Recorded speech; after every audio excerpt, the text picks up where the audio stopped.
अस्सलाम वालेकुम। हाँ जी भाईजान, की हाल है? तबीयत ठीक जे?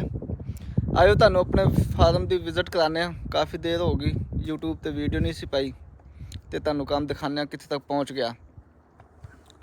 आ देखो, एक असी अपना इस सामने फ्रंट ते ये असी अपनी पार्किंग छड्डी हुई है, ये वाली ठीक है।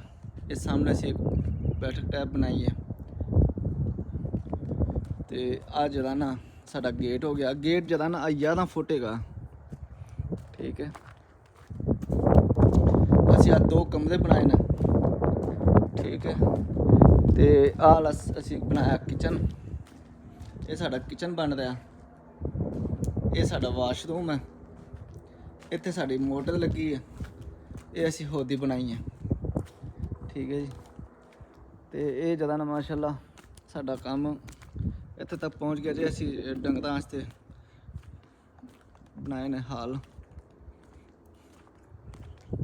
ये असी हुण जरा ना थल्ले पा रहे हैं मिट्टी। जदों भी तुसीं शैड बनाना, अहम मालूमात ये हैगी, तुसीं इस तरह मिट्टी का फर्श जदों विछा लो ना, इनू जदों तुसीं क्लीयर कर लो, तुसीं फर्श इट्टां दा विछाना या जो भी तुसीं करना हैगा, तुसीं मेन चीज़ ये थल्ले चूना लाजमी विछाना हैगा, ताकि जानवरां नू चिच्चड़ वगैरह वो ना पैण, ठीक है। तो एक दो चीज़ां हैगियां ने जिहड़ा ना बहुत अहम ने। हुण आ देखो, हुण अज दा जदों ये बैड तैयार हो जाएगा, असी जदों ये इट्टां दा फर्श सोलांगे, यानी कि असी लावांगे ना, सब तो पहले असी एक तय जरा ना चूने दी बिछावांगे थल्ले, ओहदे उत्ते फर्श लावांगे। ओहदी वजह हैगी कि ये जरा ना डंगरां नू एक तो चिच्चड़ वगैरह वो नहीं पैंदे हैगे, ठीक है। होर ओहदे काफ़ी फायदे ने, ठीक है। काफ़ी बीमारियां ने जिहड़ियां अपना जरा ना फर्श तो जानवरां नू पै सकदियां ने, उन्हां नू पैण दा वो फायदा हो जाएगा, ठीक है। तो आ देखो, हुण जरा ना असी यानी कि साडा बैड बन जाएगा, ठीक है। असी मिट्टी वगैरह सटा के, ठीक है। दीवारां दे नाल जरा ना साडी खुरली आनियां ने, ठीक है जी।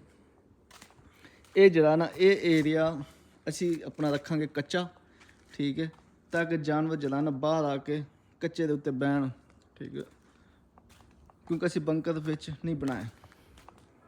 ये हाल है। हुण आ साइड ते जिहड़ियां ना साडी खुरलियां जिहड़ियां आउणगियां, उन्हां दे लिए वेंटिलेशन हवा वास्ते असी एक त्यार सुराख छड्डे न, ते उत्ते एग्जास्ट फैन छड्डे न, ठीक है। तो इस तरीके दे नाल ओहदा साडा जिहड़ा ना वो कोई वड्डा फैन जिहड़ा ना गर्मियां वास्ते वो असी लगा देंगे। बाकी इंशाल्लाह साडा चैनल तुसीं फॉलो कर लो। इंशाल्लाह असी तुहानूं हर मालूमात देंगे, असी किहड़े जानवर लिया रहे हैं तो किस तरह इन्हां दा एक सैटअप असी कर रहे हैं इंशाल्लाह ताला।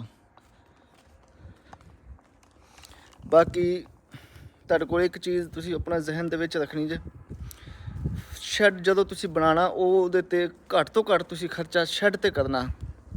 जो खर्चा तुसीं करो वो अपना जानवरां ते करो, ना कि तुसीं जरा ना शैड ते लैंटर पाओ तो होर बतेरे जरा ना वो खर्चे एक्स्ट्रा करने की जरूरत नहीं है तुहानूं। तुहाडा जरा ना, ठीक है, खर्चा जो होना चाहिए तुसीं अपना इन्वेस्ट अपने जानवरां ते करो, ठीक है जी। हुण असीं दिखाने असी जिहड़ी छत्तां पाइयां न, इस तरह मैं उधर उन्हां ते भी छत्तां उही पाइयां न।